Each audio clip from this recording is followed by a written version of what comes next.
Good morning, everyone. It's been a while since we look at a camera like this. Today we are looking at the new Panasonic Lumix FZ80D or FZ82D, depends on what country you're from, because the FZ80D and FZ82D are exactly the same camera, just the different product name for different regions. So this is the successor or replacement for the original FZ80 or FZ82. It is a point and shoot bridge camera that has a huge optical zoom. It has a 60 times optical zoom that can reach maximum equivalent focal length of 1200 millimeter just using the optical zoom. So the size of this camera is reasonably small for a camera that has such a long equivalent focal length, and the price is also pretty reasonable as well.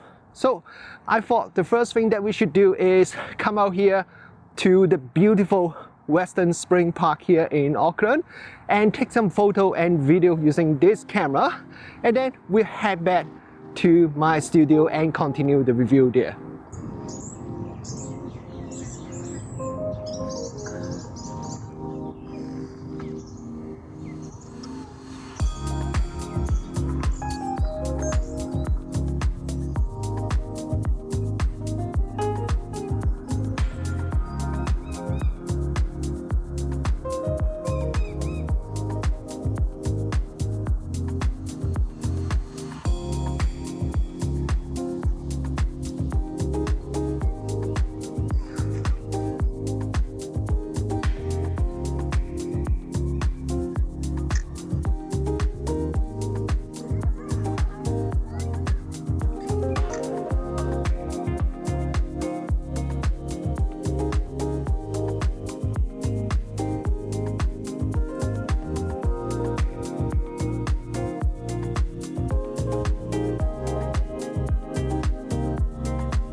Okay, now let's have a look at the body design first. The body of the FZ80D is pretty much exactly the same as the FZ80.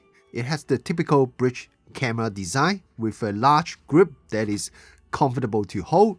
The camera feels a bit plasticky because the body is mostly made of plastic, but because of that, the weight of the camera is only 640 grams, which is pretty good for a camera with a 60 times optical zoom lens. There's a mode dial at the top, a good number of buttons to provide quick access to most of the common controls. The camera has a rear dial, but there's no front dial. But what you can do is you can push the rear dial, and that allows you to use just the rear dial to control two different settings. So for example, when shooting in aperture priority mode, you usually use the rear dial to adjust the aperture, but if you push the dial, then you can control exposure compensation instead. However, because the rear dial is quite stiff, quite often when I try to turn it, I end up pushing the dial accidentally and end up changing the wrong setting. I'm not too sure if it's because the camera is still pretty much brand new or just my sample is like this, but it definitely is a bit of problem for me when I'm shooting with this camera. Apart from that, everything else works really great with this camera.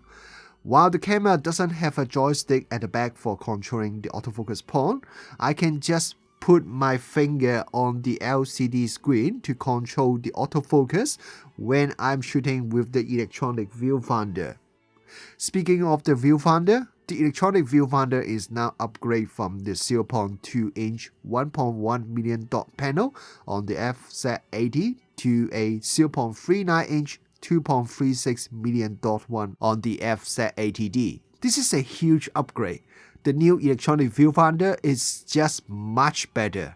Not only is much higher resolution, magnification is also increased from 0.46 times to 0.74 times, so it's much bigger as well. Most cameras in this class has a tiny electronic viewfinder which gives you the feeling that you're looking through a tunnel, but it's definitely not the case with the FZ80D. One of the afternoon, I was out shooting with both this camera and my Sony a7CR, as I'm also working on a E-mount lens review at the moment.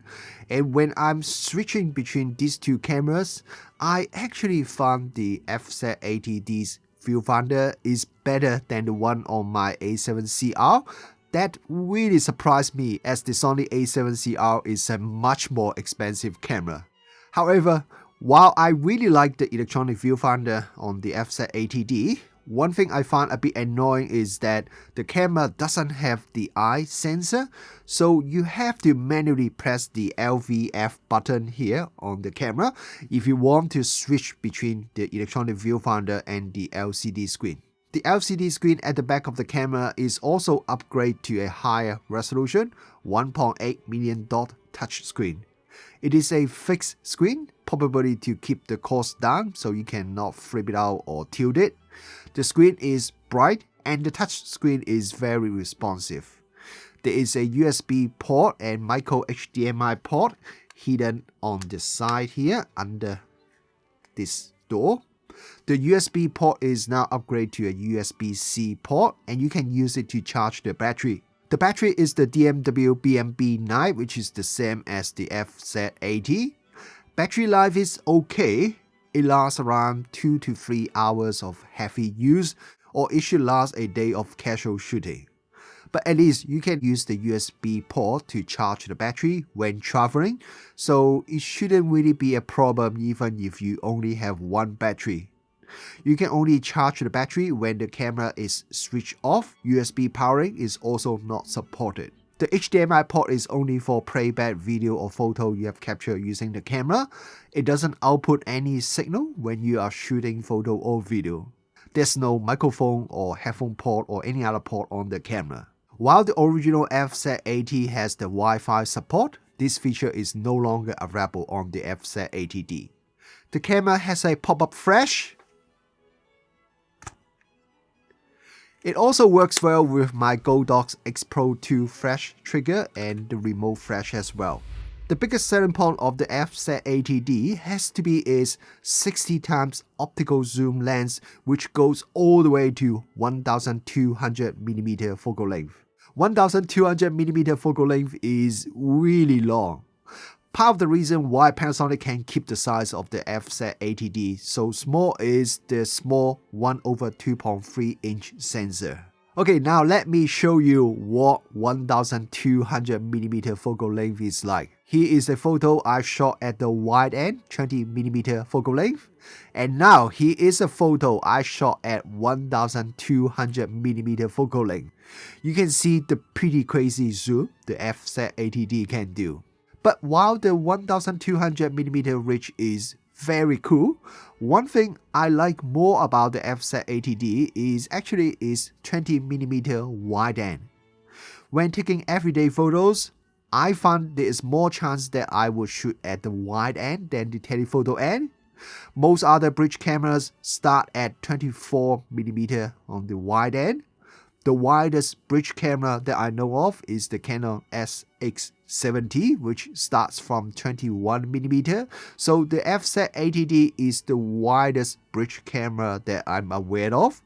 If you are a regular viewer, you would know that I just love having the wider wide end, as even just a few millimeter wider on the wide end makes quite a bit of difference when you are taking photos. A wider lens is not only useful when you are taking photo in a tight space, but it also allows you to be more creative when you are capturing your photos.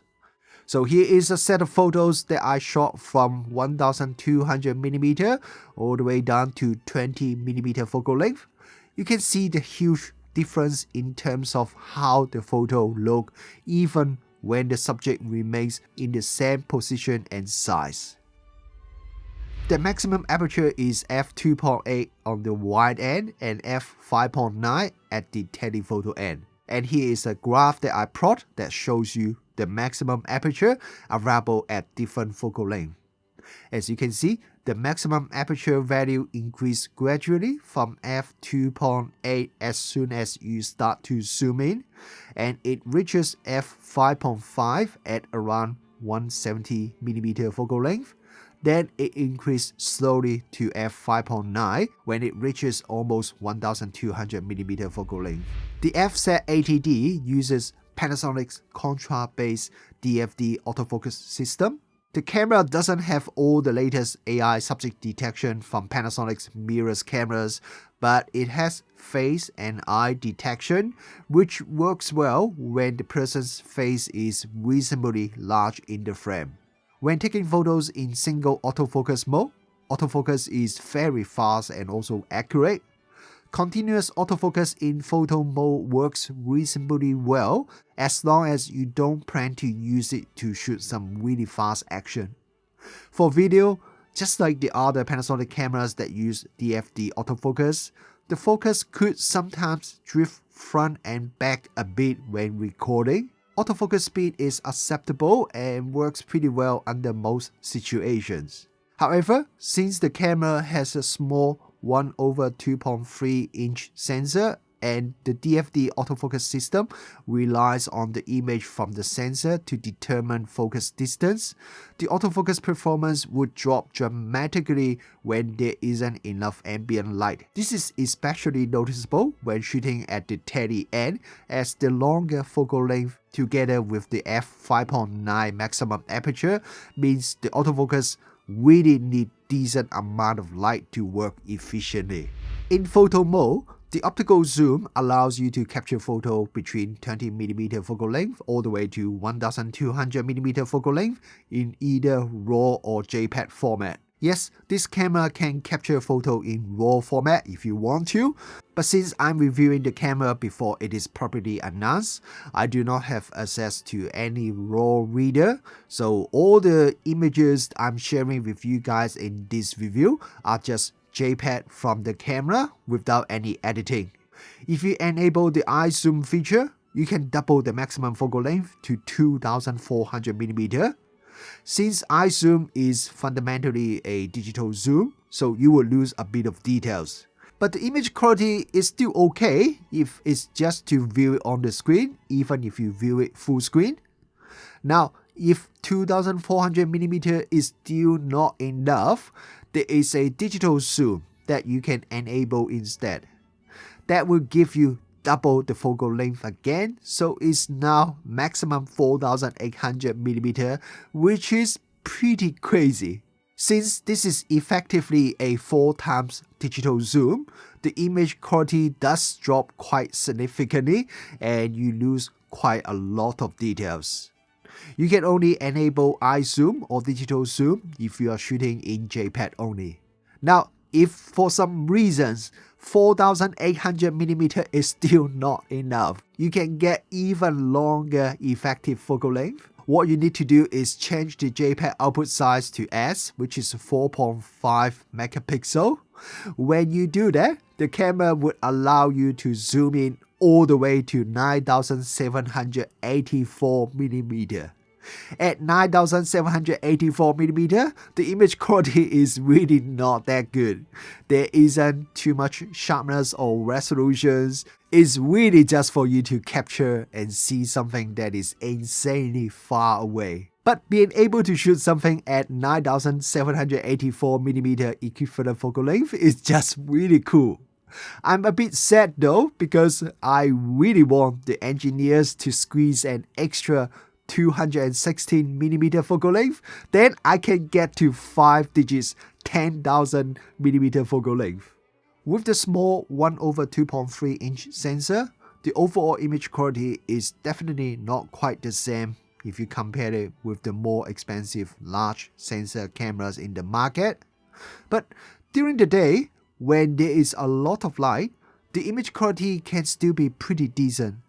Some of the photos I shot with this camera I think looks really quite nice, with good colors, reasonably good dynamic range, and good amount of details. But one key thing with this camera is that it really needs to have a lot of light if you want to get the best image quality.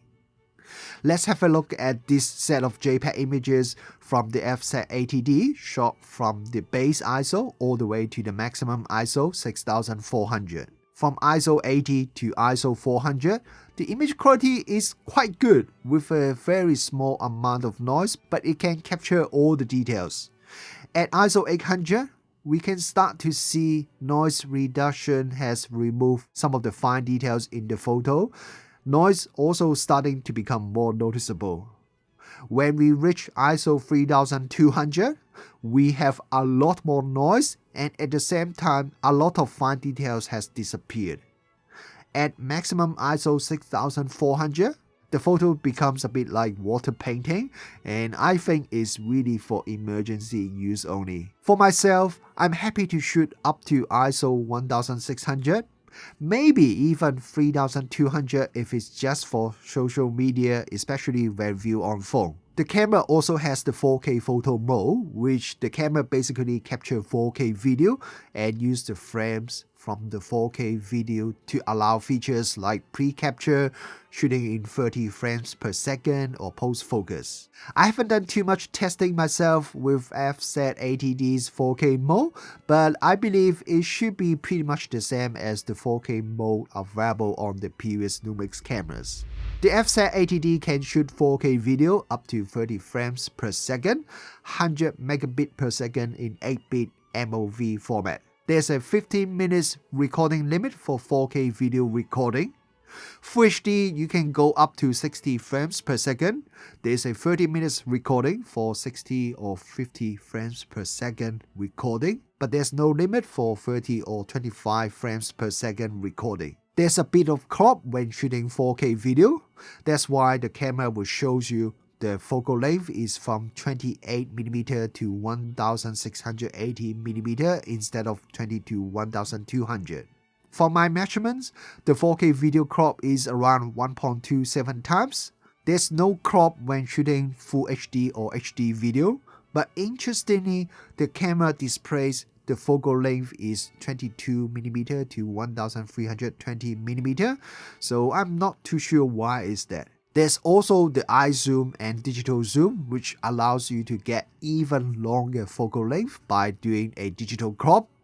But I found it's really quite hard to get nice steady footage at such crazy long effective focal length, even if you mount the camera on a tripod, so I don't suggest using either of these features. 4K video from base ISO to ISO 400 is very sharp and very clean.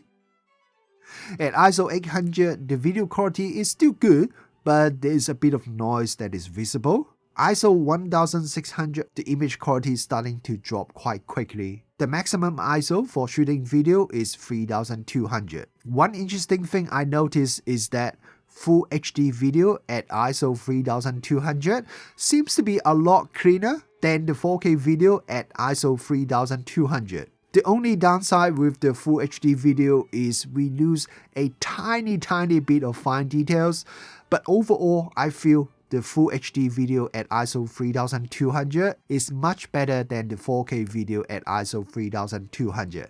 I'm not too sure if it's because the camera can use the full sensor width when shooting Full HD video, but let me know what you think. Do you think the Full HD video at ISO 3200 looks better? The camera can also shoot high-speed video at either 100 frames per second in HD resolution or 200 frames per second in VGA resolution. While the 200 frames per second VGA video looks cool, the resolution is really low, so maybe it's only good for Instagram or TikTok video view on a small screen.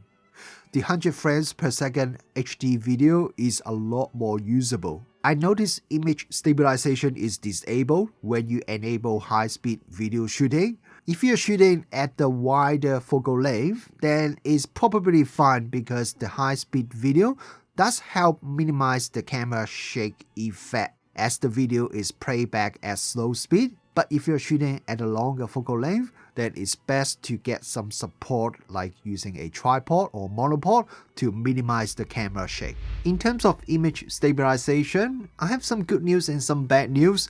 The good news is the image stabilization is very effective at minimizing the amount of camera shake.